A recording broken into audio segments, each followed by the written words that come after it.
This month in the religious education program, our congregation's kids have been studying unity and diversity. So we're going to follow their lead this morning.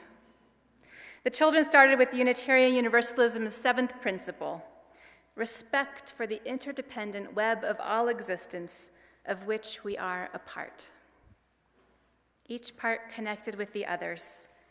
What happens to one happens to all. What one does affects the whole. That web is a beautiful thing, so poetic and true. And as anybody who's ever been a member of a family knows, it can also be annoying. Like, be honest now, haven't you ever hidden the cookies? At some point in your life? Yes, you did not want the other kids in your little part of the web to eat all of the cookies. Or maybe you were the parent and you knew that sugar is not good for the kids who eat too much sugar as it is. But you yourself wanted and felt you surely had earned some cookies. So for the good of the kids, you tucked them away in your drawer with the secret pack of, well, it doesn't really matter what else was in your drawer. It was good parenting, wasn't it? Right? I remember when my kids were little, I felt like I was pulling 2 baby elephants along with me everywhere I went. We did not go fast. And although they were babies, they somehow pulled enough weight to stop us in our tracks whenever they wanted to. It took a lot of deep breathing when all I wanted to do was break into a full stride. We were connected, but at the same time, that connection was one of the most precious treasures in my life. I wished it would never change. Each of us is connected to others, and not just people we love, but people we don't know, and people we cannot stand. And we are connected with things that are not people, animals, plants, rivers, mountains, and air. All these different people, all these different things.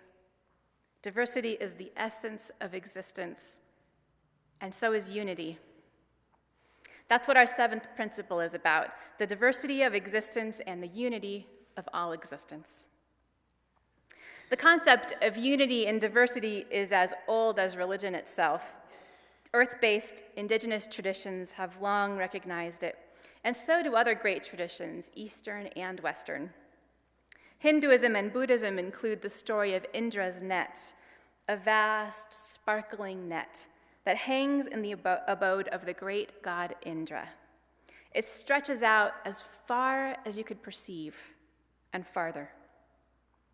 As the Buddhist UU minister James Ford and Mary Isaac describe it, Indra's net is like a spider's web in intricacy and loveliness, but it's no ordinary weaving, for it spans the infinity of time and space. At each place where the threads connect, a single glittering jewel has been hung. And since the net is infinite in dimension, there are an infinite number of jewels, too. They stretch out across the vastness of existence, suspended in and supported by the net, catching the light and twinkling like stars. It is a beautiful sight to behold. Looking more closely at any one of the jewels, you would first notice its distinctive form and color, but then you would notice something else, that the jewel's radiance does not just come from itself. Each jewel reflects the light of all the other jewels in the net. It's an infinite process of reflection. Each jewel is constitutive of, meaning it helps create the net, but each one reflects the whole as well and would not be what it is if it were apart from the rest. Like Unitarian Universalism, Hinduism and Buddhism include quite a bit of theological diversity. There are many interpretations of the meaning and implications of this story.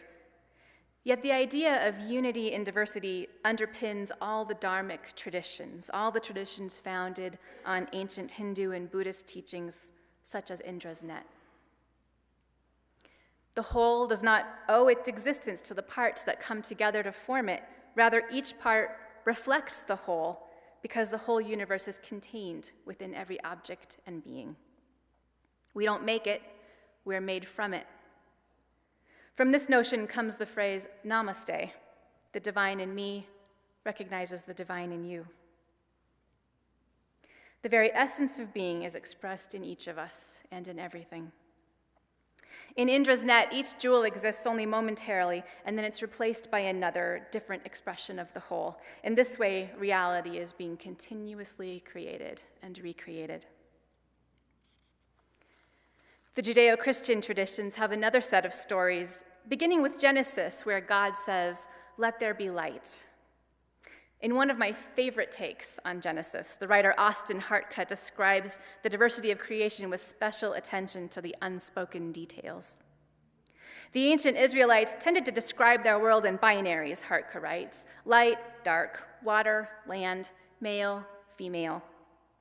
But we also know that when these polarities, these opposites were created, so were all the in-betweens: dusk, dawn, marshes, estuaries, coral reefs.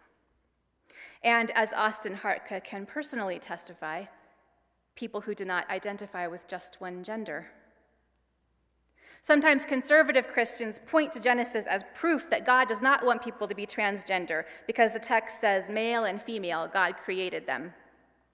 But as Hartcutt says, this verse does not discredit other sexes or genders any more than the verse about the separation of day from night rejects the existence of dawn or dusk, or the separation of land from sea rejects the existence of marshes and estuaries. Diversity, all from one source, united in one holy creation. Later, the Hebrew scriptures remind us of the unexpected ways we depend on one another. In the Exodus story, there's a tiny baby who will grow up to be a hero that rescues his people from slavery. It's Moses. And there's a villain, the Pharaoh, who wants him dead. To save his life, Moses' mother puts him on a tiny raft, what's translated as basket, and sends him downstream on the river, hoping for the best. Here I think of families separated at our border. What would it take to let your child go, swept away from you by forces you cannot control? What would make you desperate enough to cut that precious connection that keeps them right beside you and put them in a raft? That's what Moses' mother does. And then, of all people, the Pharaoh's daughter is the one who finds him, and she plucks him out of the stream. When she unwraps his swaddling clothes, she quickly realizes that he is a Hebrew baby. But at great risk to herself, she takes him into her home, the Pharaoh's own home. She doubts the Pharaoh will ever pay close enough attention to the child to notice what he is, and she's right. Who or what we think is our enemy may also be the source of our salvation. God is always present on the other side, an underlying unity. When Jesus is asked to sum up God's commandments, he says, love. Love your God and love your neighbor as yourself. He says this in the context of diversity. Love is unifying, and it's a reflection of the deep unity we all share, in which we're from one source and what we may call God is everywhere. This unity and diversity is different than the Hindu and Buddhist ideas. It's personified in this God figure. In Hinduism and Buddhism, the metaphor is a net, not a person-like figure. Yet the teachings direct us to the same rule for living. Treat one another with compassion, for each is from God, or each is of the great source, and each is precious, just like you. This is how our religious ancestors arrived at the theology of universalism. In universalism, the imperative, love one another, is a reflection of God's essence, which is love. Unitarian Universalists today often speak of the inherent worth and dignity of every person, our first principle, and that's challenging enough, right? It's hard for many of us to imagine interacting with fill in the villain of your choice as though they have inherent worth and dignity when what we'd really like to do is kick them in the teeth. Yeah, underrated fight move. But if we are to lean into our universalism, then we also have to take seriously that every person not only has worth, but is lovable and redeemable on the highest order. That every person not only has worth, but is lovable and redeemable on the highest order. The Reverend Mark Morrison Reed says that although he was already a Unitarian Universalist minister, he did not truly get Universalism until one day in 1980. He was at the New York State Convention of Universalists, and Gordon McKeeman was delivering the keynote speech that day. Reverend McKeeman had also served as president of the UU Service Committee, our denomination's human rights organization. The UUSC was founded during World War II for the purpose of sneaking children out of Europe to save them from Nazi death camps. To this day, the UUSC works in situations of extreme suffering and human rights abuses. So McKeeman had firsthand knowledge of some of the most atrocious human behavior in the world, but he was a passionate Universalist. Morrison Reed was kind of spacing out, looking at stained glass windows and carved beams, when he heard McKeeman say, "Universalism came to be called the gospel of God's success, the gospel of the larger hope. Picturesquely spoken," McKeeman continued, "the image was that of the last, unrepentant sinner being dragged, kicking and screaming into heaven, unable to resist the power and love of the Almighty." A divine kidnapping, Morrison Reed thought. What kind of God is this? Well, for one thing, this God does not say, "Behave and you will be loved." You're just loved. There's no threat of damnation. Universalism's insight, Morrison Reed says, is that you cannot coerce people into loving one another. No one has ever or will ever draw true love out of another with punishment. God's love is given to all and is a more positive force for good than fear will ever be. Love is not just stronger than fear, it is stronger than death, he continues. Love survives in us, thus all the departed reside in us. This understanding of God is a personification it's a way of coming at one of the most valuable pieces of wisdom in human history. What if you had received unconditional love from the moment of your birth? What if no one had ever taught you that you had to behave a certain way or be a certain kind of person in order to be loved? What if you just knew deep down your entire life, your true worth, and never doubted it? That you are essentially lovable, worthy, desirable, and precious. That would have been true. That's what you are. Feel what it would be like to know that, and then feel what it is like to know that. What if you just knew deep down your entire life, your true worth, and you never doubted it? That you are essentially lovable, worthy, desirable, and precious. That would have been true. That is what you are. Feel what it is like to know that. That's what it means when we sing on these Sundays, "There is a love holding me. There is a love holding all that I love." That's you.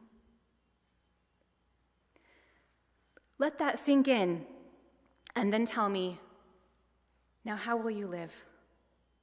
Because once you know that about yourself, then you begin to know it about others too. You've heard it said that you have to love yourself before you can love others. This is the real deal. You have to know your essential, unchangeable, irrevocable status as beloved in order to love others. I mean in order to love them with that same kind of unconditional, transformative love, not the everyday kind that we might take for granted. Because you can be a hot mess and still love your children and your friends, right? But until you know your own belovedness, until you deeply know it, and you see the very heart of God reflected in yourself, you will only rarely glimpse it in others. Now, we are a theologically diverse congregation, and for some of you, this is a whole lot of God talk this morning. Sometimes people ask me, Angela, how do you preach to your congregation when they all believe different things? And part of the answer is, well, they can disagree with me. They can. But you don't have to believe in God to understand the meaning of what I'm saying this morning. And you don't have to believe in God for it to apply to you. Reflecting on the Bible's stories of interdependence and the imperative to love, the Rabbi Jonathan Sacks compares the world's ancient religious stories with a set of operating instructions for human beings. Instructions that answer the question, how shall we be human? And he points out that now we have new sources of insight through scientific discovery. Sacks says, here we are, reading those instructions afresh through the eyes of quantitative and experimental science, and discovering what the great traditions of wisdom were saying 3,000 or 4,000 years ago. We know that doing good to others, a network of strong and supportive relationships, a sense that one's life is worthwhile, are the three greatest determinants of happiness. They're the three greatest determinants of happiness. And you know, he continues, somehow or other, against our will sometimes, right? We are being thrust back to these ancient and very noble and beautiful truths. That network of relationships and meaning, that practice of doing good, find its strongest foundation in a deep sense of self-worth. And it also helps to shore up that self-worth. Like the jewels glittering in Indra's net, we reflect what's around us, and what's around us reflects what we are. Realize your belovedness, and don't let yourself talk yourself out of it, because it's not about ego. It's about being worthy of love. That's the foundation of everything that flows from you. After the kids in our religious education program studied the interdependent web, then they went on to racial diversity and human unity. Do you know that 74% of Albuquerque's youth are people of color, compared to 38% of Albuquerque's seniors? Our city's population of people who are 65 and over is 38% people of color, but the population of people under 18 is 78% people of color. We see that generational shift also happening inside our congregation. The children are a much more racially diverse group than the elders, so they're leading us in that too. And maybe you thought that's where I was going to start this morning, with racial diversity. We do talk about racial diversity and also racial justice a lot around here. Or maybe you thought I would talk about political or theological diversity. Instead, we started with the fabric of existence and with God. Well, that's really the basis of everything else, right? Once you know your own essential value, you know it's not dependent on social structures. That might be humbling, or it might be uplifting, depending on where you find yourself in the present structures. But either way, it is liberating. Now, you're free to meet others with a sense of abundance within yourself, able to be real and grounded. Now you're able to speak of what's meaningful to you without fear of shame or diminishment.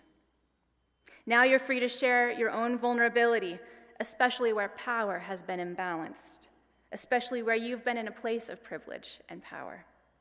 And we all experience at least some of that. Now you can be vulnerable and know you are okay, beloved. Now you're ready to dismantle the self-protective walls we form between us and experience the unity that encompasses all diversity. I am going to talk more about race, power, and vulnerability in a sermon on white fragility on October 7th. Today we went back to the true beginning of that kind of conversation, that we don't, in the words of Richard Gilbert, rush to finish the picture or hurry to finish the masterpiece, but that you remember who you truly are and what you are, and allow yourself to still be in the making, precious gem that you are. May it be so. I love you.